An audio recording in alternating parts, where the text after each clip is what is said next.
The year is 1861. The United States, a young nation, teeters on the brink of internal conflict. Slavery, a festering wound, has reached a boiling point. The chasm between North and South widens, fueled by economic and ideological differences. The fragile balance of power in government is threatened. Tension thickens, a palpable sense of dread settles over the nation. The nation stands on the brink of a conflict that will determine its fate.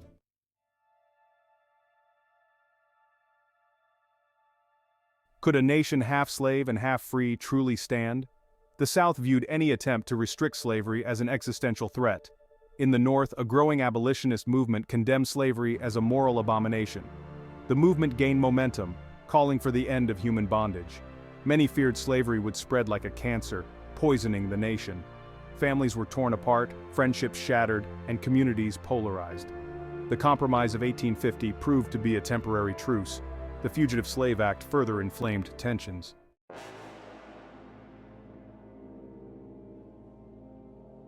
Beyond the moral dilemma of slavery, deep-seated economic differences fueled the growing rift between North and South. The North, experiencing an industrial revolution, relied on wage labor and a diversified economy. Factories churned out manufactured goods, railroads connected distant markets, and cities swelled with immigrants seeking a better life. The North's economic engine, fueled by free labor and innovation, stood in stark contrast to the South's agrarian system. The Southern economy, heavily reliant on the production of cotton, tobacco, and other cash crops, remained tethered to the institution of slavery. Plantation owners argued that slave labor was essential for their economic survival, claiming that paid workers could never replicate the efficiency and profitability of their enslaved workforce. This dependence on slave labor, however, came at a heavy cost, both morally and economically. The South's reliance on a single industry made its economy vulnerable to fluctuations in the global market. Furthermore, the lack of industrial development and limited educational opportunities for the white population left the South lagging behind the North in terms of economic diversification and social progress. The South's resistance to modernization, driven in large part by its commitment to the institution of slavery, further widened the gap between the two regions. As the nation expanded westward, the economic disparities between the North and South became even more pronounced. The North envisioned a West populated by independent farmers and small businessmen, connected by railroads and fueled by free labor. The South, however, sought to expand its plantation system into the new territories, bringing with it the institution of slavery and its accompanying social and economic structures.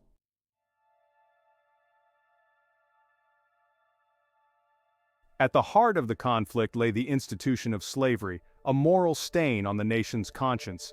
To the South, slavery was an economic necessity woven into their society. It was a source of wealth for the planter class who depended on enslaved labor. However, the reality of slavery was far from the romanticized image. Enslaved people were stripped of their humanity and subjected to unimaginable cruelty. These first-hand accounts of brutality fueled the growing abolitionist movement. Abolitionists condemned slavery as a sin and a violation of the nation's principles. Voices like Frederick Douglass and William Lloyd Garrison became powerful advocates for abolition. The Underground Railroad helped thousands of escaped slaves make their way to freedom.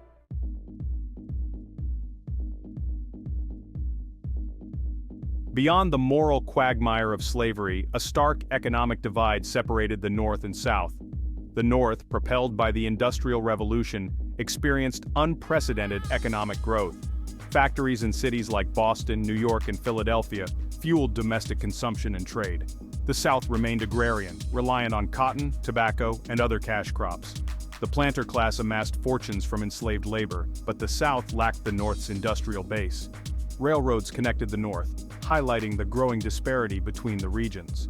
The economic divide extended beyond industry and transportation, shaping distinct social structures and cultural values. The debate over slavery and the balance of power between states and the federal government was a fundamental disagreement. The South clung to states' rights, arguing they could secede if their interests weren't served. The North believed in a stronger federal authority, with the Constitution creating an indivisible nation. They argued federal law was supreme, taking precedence over state laws. This difference, fueled by slavery, created a dangerous impasse. The issue of slavery and states' rights was a ticking time bomb at the heart of America. The stage was set for a conflict that would test American democracy and determine the nation's fate. The year 1860 dawned with an unsettling tension gripping the United States. The nation, deeply divided over slavery, prepared for a pivotal presidential election. 4 candidates vied for the highest office, each with a different vision. The Republican Party nominated Abraham Lincoln, opposing slavery's expansion. Lincoln campaigned to prevent slavery's spread into Western territories. His stance sent shockwaves through the South. The Democratic Party split into Northern and Southern factions. The election became a referendum on the future of slavery and the Union.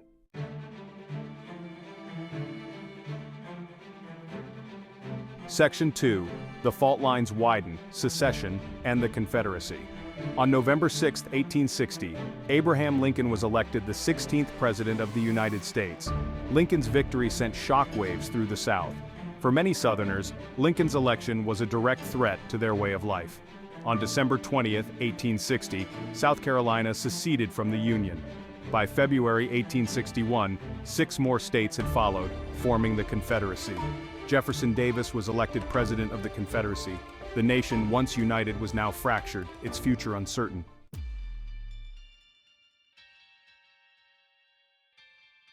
Section 3. The inevitable hour, a nation at war with itself. As the Confederate States of America took shape, the nation stood on the precipice of war. Lincoln, in his inaugural address, appealed for peace, but his words fell on deaf ears in the South. The flashpoint came on April 12, 1861 at Fort Sumter. Confederate forces opened fire, bombarding it for 34 hours. The Union garrison surrendered, marking the beginning of the Civil War. The news sent shockwaves through the North, uniting the region in support of the Union. Lincoln called for volunteers and thousands enlisted. Brother fought against brother as the country descended into violence and destruction.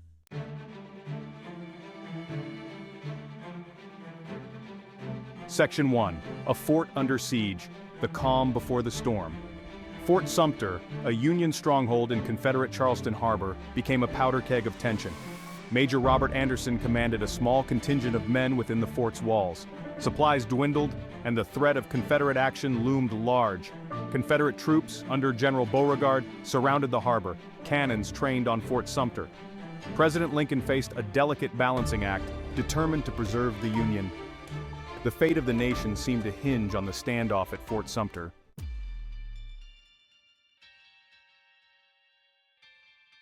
Section 2. The Guns of Rebellion. Fort Sumter erupts.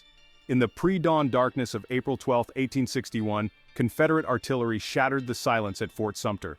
The first shots of the American Civil War echoed across Charleston Harbor. The Confederate bombardment rained down, testing the resolve of its defenders. Union soldiers returned fire with defiance and desperation. The fort's walls crumbled, and fires raged within. Major Anderson and his men fought valiantly amidst chaos. Exhausted and out of supplies, Major Anderson surrendered. On April 14th, the Stars and Stripes were lowered, signaling the fall of Fort Sumter.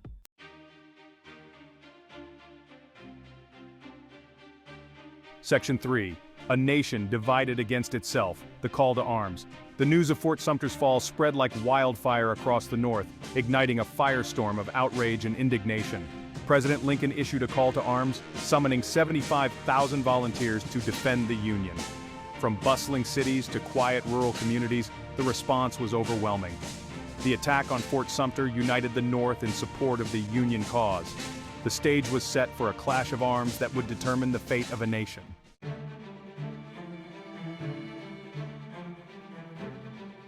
The Battle of Bull Run. In the summer of 1861, anticipation gripped both North and South. On July 21st, near Manassas Junction, Virginia, the first major battle unfolded. 2 untested armies clashed. Confederate forces, led by General Beauregard, stood firm. General Jackson earned the nickname Stonewall for his defense. The Union attack crumbled, soldiers fled in disarray.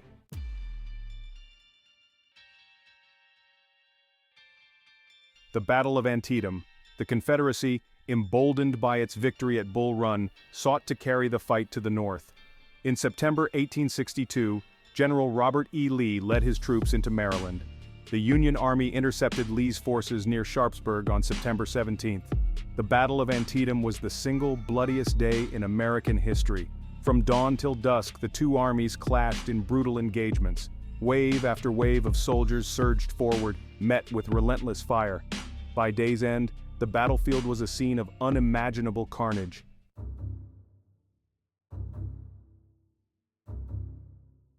Section 3. A Turning Tide. The Battle of Gettysburg. The year 1863 dawned with the nation still locked in a bitter struggle, its outcome far from certain. The Confederacy, though bloodied at Antietam, remained a formidable foe, its armies still capable of striking deep into Union territory. The North, for its part, was determined to crush the rebellion and preserve the Union, but the path to victory remained elusive. The turning point of the war, the battle that would shift the tide irrevocably in favor of the Union, came in the small town of Gettysburg, Pennsylvania, in the first days of July 1863. General Lee, once again seeking a decisive victory on Northern soil, led his Army of Northern Virginia into Pennsylvania, hoping to capture a major city and deal a blow to Northern morale. The Union Army of the Potomac, now under the command of General George G. Meade, moved to intercept Lee's forces, and the two armies collided near Gettysburg on July 1, 1863. What began as a cavalry skirmish quickly escalated into a full-scale battle, as reinforcements poured into the area from both sides. Over the next 3 days, the Battle of Gettysburg raged with unprecedented ferocity. The fighting swirled across farms and fields, through orchards and cemeteries, as Union and Confederate soldiers clashed in a maelstrom of musket fire, cannonades, and hand-to-hand combat. Names like Little Round Top, Devil's Den, and Cemetery Ridge would be forever etched in American memory, synonymous with acts of extraordinary courage, sacrifice, and suffering. Section 1. A Proclamation for Freedom. As the Civil War raged, Lincoln faced pressure to address slavery. On January 1, 1863, Lincoln issued the Emancipation Proclamation. It declared all slaves in rebellious states to be free. Lincoln transformed the war into a fight for human freedom. The proclamation had a profound impact on the war effort.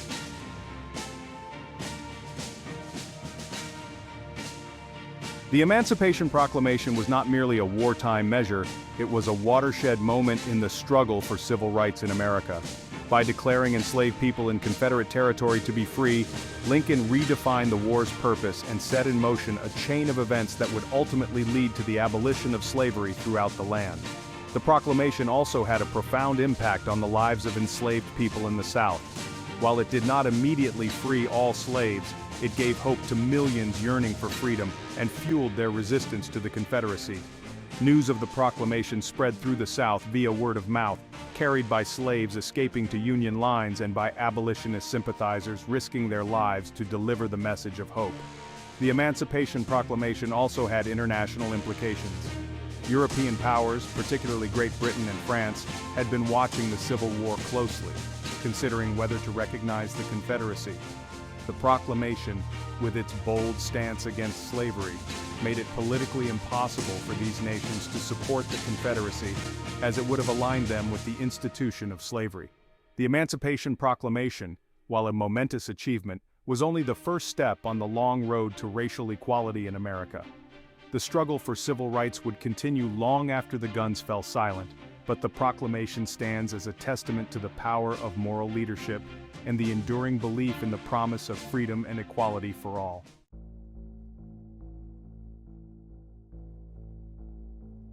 For the hundreds of thousands of young men who took up arms on both sides of the conflict, the Civil War was a brutal crucible, testing their physical and emotional limits. Motivated by a complex mix of patriotism, ideology, and a sense of duty to their respective causes, these citizen soldiers left behind farms, families, and former lives to confront an enemy that was often strikingly similar to themselves. Life on the front lines was a far cry from the romanticized notions of glory and valor that often accompanied warfare. Soldiers on both sides endured grueling marches, often in sweltering heat or bitter cold, their heavy packs chafing their shoulders and their stomachs growling from hunger. Camps, hastily erected and prone to disease, offered little respite from the elements or the constant threat of enemy attack. Food, when available, was often meager and unappetizing, consisting of hardtack, salted pork, and coffee. Sanitation was poor, and diseases such as dysentery, typhoid fever, and smallpox spread like wildfire through the ranks, claiming more lives than bullets. Medical care, often rudimentary and overwhelmed by the sheer number of casualties, offered little comfort to the wounded and dying. Yet, amidst the hardship and horrors of war, a profound sense of camaraderie developed among the soldiers. They fought side by side, shared their meager rations, and comforted each other in times of fear and despair. The bonds forged in the crucible of battle transcended regional differences and political ideologies, creating a brotherhood that would last a lifetime for those fortunate enough to survive the war.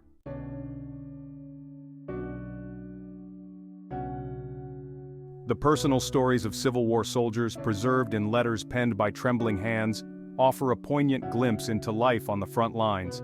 These letters, filled with longing, reflections on war, and faith in their cause, provide a window into their souls. "My dearest Sarah," wrote a Union soldier, "the days are long and filled with weariness. The constant threat of death hangs over us, leaving an indelible mark on my soul."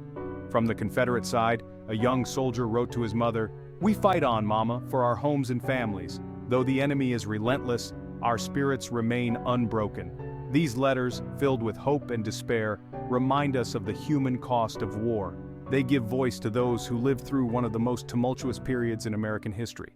By 1865, the Confederacy lay battered and broken, its armies depleted, its resources exhausted. The relentless pressure of Union forces and a crippling economic blockade had taken a heavy toll. General Ulysses S. Grant relentlessly pursued General Robert E. Lee's Army of Northern Virginia. The siege of Vicksburg gave the Union control of the Mississippi River, splitting the Confederacy. The fall of Atlanta dealt a further blow to the South's ability to wage war. The Union blockade strangled the South's ability to trade, piling up cotton on docks. Southern cities lay in ruins, their populations decimated by disease and starvation. In the spring of 1865, with the Confederacy teetering on the brink of collapse, General Robert E. Lee found himself trapped in Appomattox Courthouse, Virginia. Grant's forces had surrounded Lee's army, cutting off their escape route. On April 9, 1865, Lee requested a meeting to discuss surrender. The two generals met in a modest parlor, marking a pivotal moment in American history. The terms of surrender were remarkably generous. Confederate soldiers were allowed to return home with their horses and personal belongings. The surrender at Appomattox Courthouse effectively ended the Civil War. The news sparked celebrations in the North and mixed reactions in the South. The Civil War, the deadliest conflict in American history, had come to an end. The nation faced the daunting task of rebuilding itself.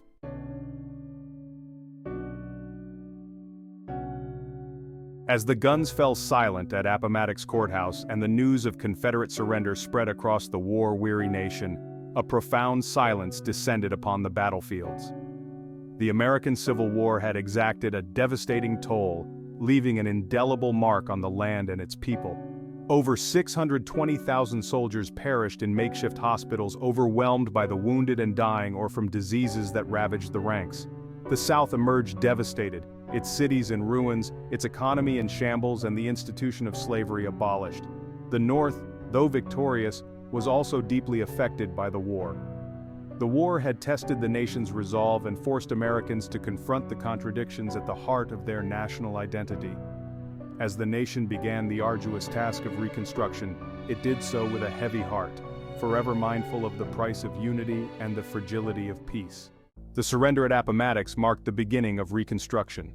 The task was to rebuild the South, integrate freed people, and heal war wounds. Lincoln's assassination left a void in leadership. Andrew Johnson's leadership was contentious and flawed. White Southerners resisted change, often through violence. The 13th Amendment abolished slavery. The 14th Amendment granted citizenship. The 15th Amendment guaranteed the right to vote. The Freedmen's Bureau helped former slaves transition to freedom. Reconstruction marked a pivotal moment in the struggle for civil rights. The American Civil War reshaped the nation's destiny, leaving a legacy that shapes American identity. It was a clash of ideologies, battling for liberty and equality. The abolition of slavery was its most profound legacy. The 13th Amendment banished slavery, marking a watershed moment. The war also established federal supremacy and spurred northern industrial growth. Monuments and memorials across the country remind us of the sacrifices made and the enduring power of the past.